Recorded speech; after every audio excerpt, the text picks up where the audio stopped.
Cause number 23, DCCR 1542, and sir, are you Augusta Simon? Yes, ma'am. And Mr. Simon was previously in court and entered a plea of guilty to the first-degree felony offense of murder. The agreement was for a cap of 40 years in the Institutional Division of the Texas Department of Corrections. I've received the pre-sentence report. Has everyone had an opportunity to review that report? Defense has, Judge. Yes, ma'am. Are there any additions or corrections to that? We'll take comment. No additions. Okay, and then in addition to that, I've also received several letters that Mr. Burbank provided. And Mr. Smith, have you had an opportunity to review those? Yes, Judge. Okay, and then also, you both should have received. Right out the gate, we've got a guilty plea on a first-degree murder charge. That's as serious as it gets. Texas doesn't play when it comes to violent felonies. But take note, the plea deal caps the sentence at 40 years. What do you think, justice or a break? The jail incident report packet that I have also reviewed, have you both had an opportunity to receive and review that? We have. Defense has. Okay. So, Mr. Smith, do you have witnesses? Yes, we do. You may call your first witness. State calls Jalen Morris. Jalen Morris.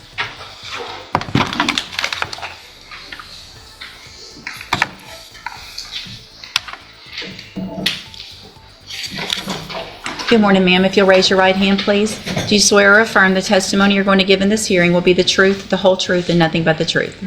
Thank you. You can have a seat right up here. I don't know what happened. Here comes Jalen Morris, the prosecution's key eyewitness. Eyewitness testimony can make or break a case, but it's also where courtroom drama gets real. Let's listen closely. Every detail matters.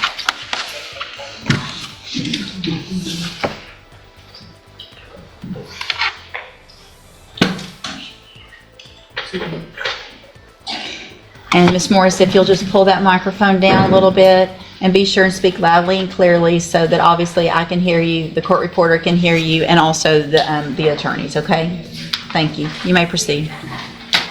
Good morning, Jalen. Good morning. Would you spell your name?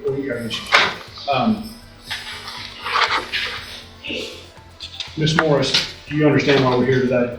Yes, sir. And this all came from an incident that occurred on the early morning hours of September 9th, 2023 here in Beaumont. Yes, sir. Where were you at? The park on fire. Okay. And what kind of business was that? I guess more like a lounge. It had just reopened. It used to be Luke's Ice House, is that right? Right. It had just opened. And so this was first couple of nights that it had been open. Yes, sir. Was it crowded? Yes, sir. What time did it start to shut down? Between 1:30 and 2 o'clock. While you were there, did you associate with Leroy Smith? Yes, sir. How did you know him? Friends from middle school. So you've known him a long time. Right. How would you describe his demeanor that night? I mean, he was pretty normal, excited to be out, enjoying the crowd. He's very friendly, people person. He was just being himself, and we was just enjoying the new atmosphere. Did he seem like he was in a good mood? Yes, sir. Did you see him have any words or arguments or any kind of harsh interactions with anybody at the club? No, sir. Did you hang out with him quite a bit? Yes, sir. When the club closed or when y'all left, did you go out with him? Yes, sir. And which way did y'all exit? How many exits were there? It's only one exit. And when we exited, we went to the left. Okay. What is to the left? The parking lot, and there is an alleyway that leads to the parking lot across the street. Okay, so there was parking on right behind the building, but also parking across the street. Right. Did you notice anything unusual when y'all left and went to the left? No, sir. At some point, where were y'all going? He was looking for his ride. Y'all weren't leaving together, y'all just were walking out together. Right. Did he see his ride in that parking lot? No, sir. What did y'all do at that point? At that point, we came back across through the alley that leads to the park on Carter. Okay. Going back like towards the actual parking lot. All right. Everybody still in a good mood? Right. Were there a lot of people exiting at that time? I didn't hear you. Were there a lot of people exiting at that time? Yes, Was it sir. kind of crowded? Yes, sir. What happened next? Once we were walking to the alley, right before we got to the parking lot, that's when someone was walking towards us. And once he was walking towards us, no conversation, no nothing, it was just shots fired. Okay. Now let's stop and explain that more for the judge. Were you paying attention to Leroy? Right, Was he paying attention to you? right. Wasn't having a word with anybody? No, And there are people walking kind of both ways? right, correct? Somebody walks up to him and started shooting, correct, shot him. correct. Not shooting at anybody else, Nothing. not a Directly random at- mistake, right? Right, Wasn't just shooting into the crowd. directly at me. How close was he to him when he first shot? Like hand to chest, So like point I blank extend my range. arm, right, right, It was this close. right. Did he say anything to him? No, sir. Did he just raised the gun and shot? Correct. Blank range. No warning, no argument, just a gun raised and fired. This isn't a scuffle gone wrong. It sounds like an execution. But we have to ask Quez this truly unprovoked. Anything? What did you do? I froze. Were you in shock? Very. Did this was unexpected? Very. Did it look like Leroy expected or recognized this person? Not at all. Anything unusual happened when he shot him, other than the shooting itself? No, sir. Was he looking at Leroy Smith? Yes, sir. Did he say anything to him as he shot him or after he shot him? No, sir. Did he ever look at you? Yes, sir. When did he look at you? While shooting. So Me and Leroy were side by side. how close were you to him? I mean, were y'all shoulder to Shoulder shoulder? to shoulder. And he walks up and just immediately shoots the guy standing just a couple of feet from you. Correct. And then as he shoots, did Leroy fall immediately? After the last couple of shots, he immediately fell. So when was Mr. Simon looking at you? While shooting him. It was, while doing it, he was looking at both of us. But it was like, once he fell, it was like he was just looking at me. 'Cause I was the last to see. What kind of look did he have on his face? It was like a stare in the eyes. Was it like did you feel threatened by him looking you in the eyes as he's shooting Leroy Smith? Well, of course, yeah, I was scared. And in fact, you're a little afraid to be here to testify today, aren't you? Right.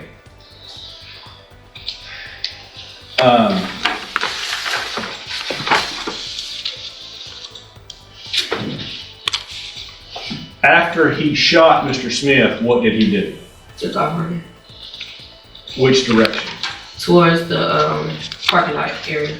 That's inside the parking lot. So he ran, y'all were coming from that direction. Right, so he turned shoots around and ran. and then ran. What did you do? After that, I ran inside to notify somebody. And by that time, that's when the police were walking up to the area.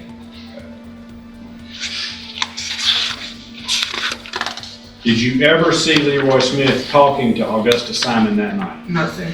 Did you ever even notice Augusta Simon until he walked up and shot Leroy Smith? No, sir. And was this, in your mind, unprovoked? Yes, sir. That's what it is. Thank you. Mr. Burbank? Good morning, Ms. Morris. Good morning. I just have just a couple of questions. During the investigation, there was evidence that said that Mr. Simon and the victim had some words inside the car.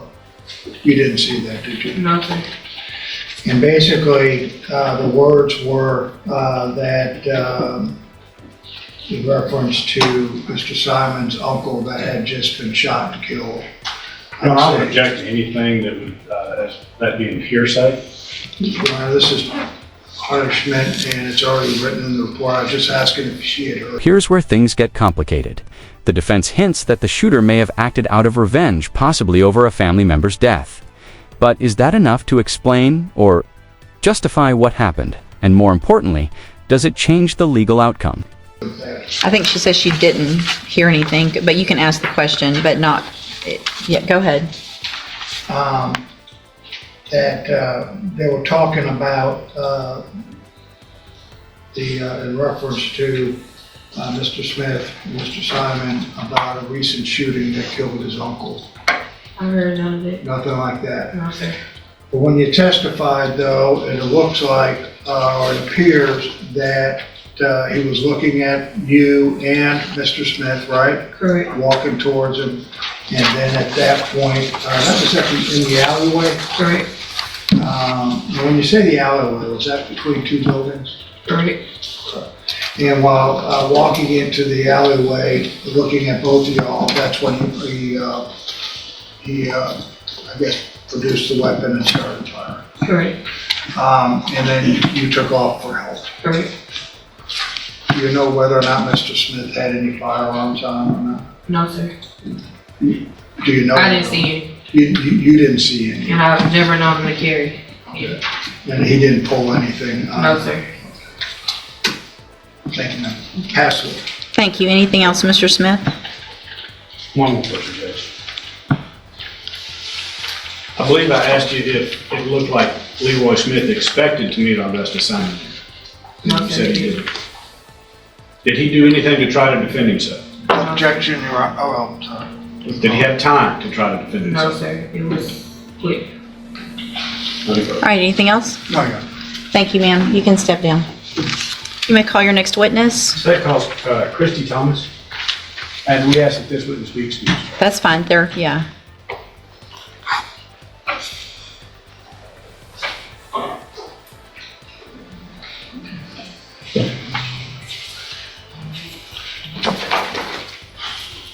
Good morning, ma'am. Would you please raise your right hand? Do you swear or affirm the testimony you're going to give in this hearing will be the truth, the whole truth, and nothing but the truth? Thank you. You can have a seat. And Ms. Thomas, if you'll just be sure and speak loudly and clearly into that microphone so we can all hear you, okay? Thank you. You may proceed. Good morning. Would you state your name and spell it for the court? My name is Christy Thomas, Kristy, Thomas, Thomas. And you were the mother of Leroy Smith, is that correct? That's correct, I am. Yes, ma'am, you are. Would you describe for the court Leroy's personality? To know him is to love him. He was a good kid growing up. We was both kids. I had Leroy when I was 13. He was a good father, good friend, good brother. He's my oldest child, my firstborn. He was the type of person that even if you was to have any kind of conflict with him to fight, he would walk away from the fight. He would resolve the fight with no fight. That's not who he was. He was loving. He was kind. He was a good all-around person. Was he a gentle soul? He was a gentle soul. Who wasn't combative? He didn't fight? Didn't fist fight? He didn't argue? He might have argued, but we're not all perfect. I mean, he probably would have argued with you, but he would have never started a conflict. It might have been an argument over something y'all might disagree with, but it would have never been a fight behind the argument. You couldn't see him putting hands on somebody No. for just what they said? No. That's not a record that say he's even fought, he hasn't. He doesn't have fights, he doesn't physically have altercations like that. No, he would walk away from an altercation before he would fight somebody. What was his family life like at the time that he passed? He's the father of 6 children. He was in school and he worked. He had his own business, a small business, a pressure washing business. So his family life was home with his kids and his children and out with his friends. That's it. And he was 29 years old? No, my son was 30. He was 30. He was on his way to be 31. Did he do everything he could to provide for his kids and take care of them? He did. And he worked at pressure washing. So Yes, and he worked in the plant too because he was going to school to be an engineer where was he going to school at? at Lamar.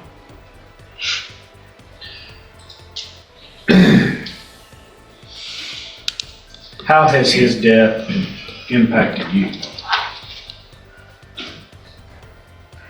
I'm tormented. That was my son, my firstborn child.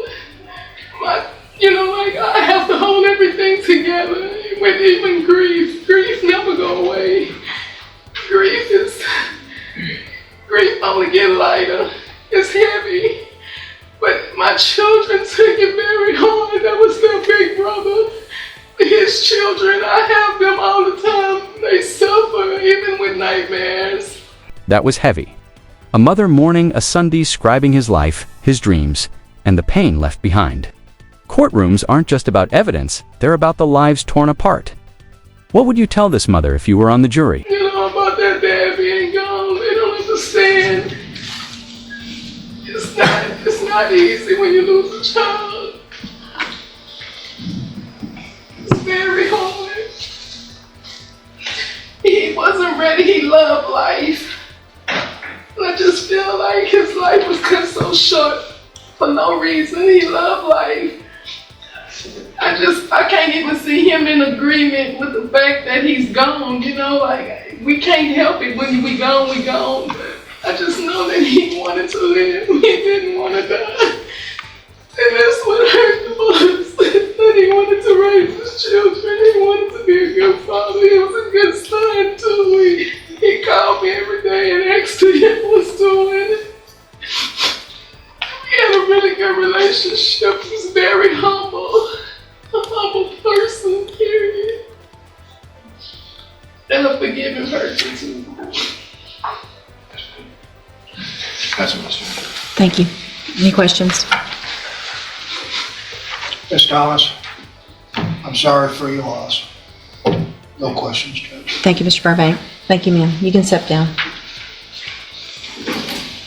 State calls Keidra Smith.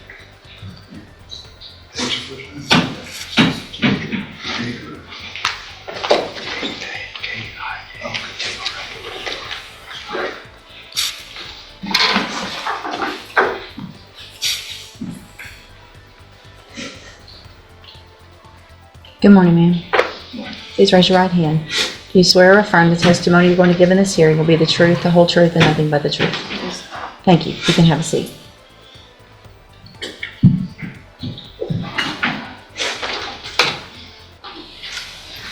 Go ahead. And just make sure you try to speak loud and clear into that microphone. Good morning. Would you state your name and spell it for the court? Keidra Smith, Kiabra Smith, that's my Smith. And how are you related to Leroy Smith? That's my big brother. How was your relationship with Leroy? Everything. That was my big brother. I watched him do everything first. I watched him graduate first. I watched him go to college. I watched him do everything first. So that was my motivation. Did he give you a good example Yes, of the he way did. he lived his life? Yes, he did. Did you try to emulate the things that he did? Yes. How has this affected you and your family? It has affected us mentally, spiritually, and emotionally. He is not here. My brother is not going to come back. And at the end of the day, when you're going through something like this, it's not a time when we grieve every single day. It don't matter how long ago it feels like it just happened to somebody else. It seems like it just happened to us. And when you grow up with somebody every day in your life, like a sibling relationship, that's one of the most greatest relationships. Our parents kind of joined us a little too late, but when you grow up with somebody every single day in your life, and they just took it, it's not right. So yes, it has a tremendous impact on us. And I'm an officer for the state of Texas too. And my brother, he wasn't there to be able to watch me walk across that state to become a sergeant for the state of Texas. You know what I'm saying? But at the end of the day, what's done is done.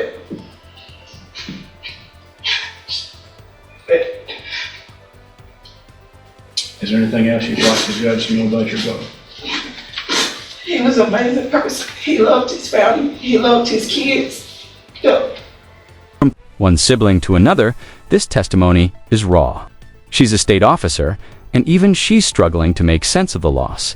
Her brother's gone, and now the man accused of taking his life is about to take the stand. Buckle up. He got 6 kids that's here by themselves. He was the #1 provider for them. My brother had a pressure washer business and he was in school. He had a whole life to live. He still has so much greatness to do in this world. Ain't nobody God. You're not God to determine whether you're going to give somebody life or take life away from them.